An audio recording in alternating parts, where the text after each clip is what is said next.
Hello and once again welcome to Exam Clear. So today's first word is merciless. Merciless. Merciless. ये एक form wise adjective है. Having or showing mercy, pitiless, cruel.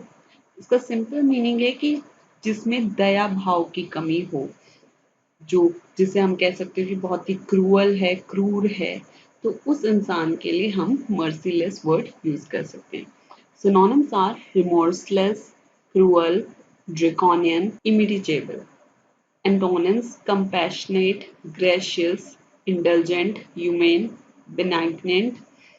इसका example है his boss is known for his merciless conduct, यानी कि उसका boss अपने क्रूर व्यवहार के लिए जाना जाता है. क्रूर यानी कि merciless conduct यानी व्यवहार के लिए जाना जाता है. So the second word is zenith. Zenith. Zenith. Form wise एक noun है. Time when it is most successful or powerful. इसके और भी मीनिंग है, जैसे कि पीक कह सकते हो आप, हाईएस्ट पॉइंट हो गया. तो मतलब जैसे कि किसी के करियर की बात करते हैं, तो जब वो अपने करियर में पीक पे होता है, हाईएस्ट पॉइंट पे होता है, चरम पे होता है, तो उस जगह पे हम ये वर्ड ना यूज करके जेनीथ को यूज कर सकते हैं. So synonyms are apex, acme, summit, peak, pinnacle, vertex. Antonyms are nadir, plica, bottom. He retired when he was at the zenith of his career. यानी कि वो कब रिटायर हुआ, जब वो अपने करियर में पीक पर था, चरम पर था, उस समय वो रिटायर हो गया. So the third word is frugal. Frugal. Frugal form wise adjective है. इकोनॉमिकल इन यूज और एक्सपेंडिचर, नॉट वेस्टफुल. या फिर आप कह सकते हो कि फ्रूगल हम उस इंसान को कहते हैं who doesn't like to spend much. जैसे कि यहाँ पर लिखा भी है कि इकोनॉमिकल हो यूज में, या फिर ज्यादा वेस्ट नहीं करते, जितनी जरूरत है सिर्फ उतना ही खर्चा करना. तो उस इंसान को हम क्या कहते हैं, फ्रूगल. या फिर वहाँ पे सिचुएशन में भी आप फ्रूगल को यूज कर सकते हो. सिनोनिम्स थ्रिफ्टी, इकोनॉमिकल, प्रोविडेंट, माइजर, चीज pairing, penny pinching. Antonyms are extravagant, spendthrift, squander, improvident, prodigal, wasteful.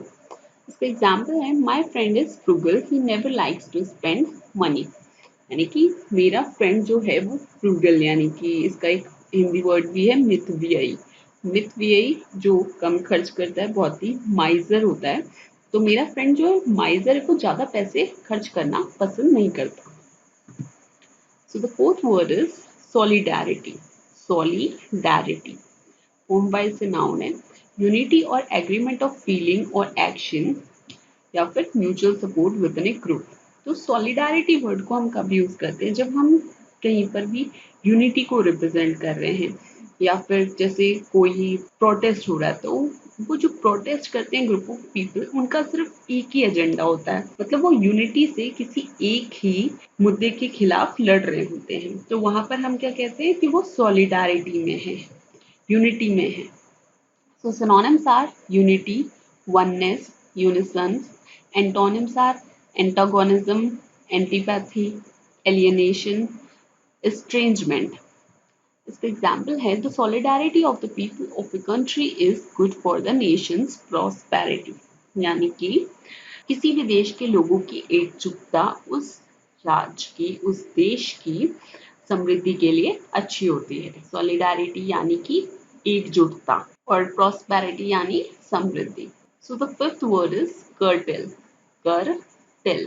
Cartel. Curtail form वैसे वर्ब है.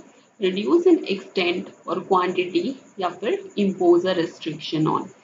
सिंपली किसी भी चीज को कम करना, घटाना, काटना, जैसे कि लिखा है रिड्यूस भी करना क्वांटिटी में या किसी एक्सटेंट में, या फिर रोकना जैसे restrictions.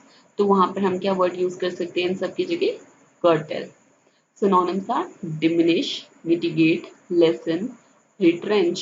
Antonyms are increase, lengthen. So इसका यूज है if you are not able to save money you must curtail your expenses, यानी कि अगर आप पैसे को बचाने में या सेव करने में सक्षम नहीं हैं तो आपको अपने एक्सपेंसेस यानी कि अपने खर्चे को कम करना चाहिए, घटाना चाहिए, कर्टेल करना चाहिए। So thanks for watching this session. तो कल फिर मिलते हैं एक नए वीडियो के साथ में, तब तक keep learning English, keep practising English and take care.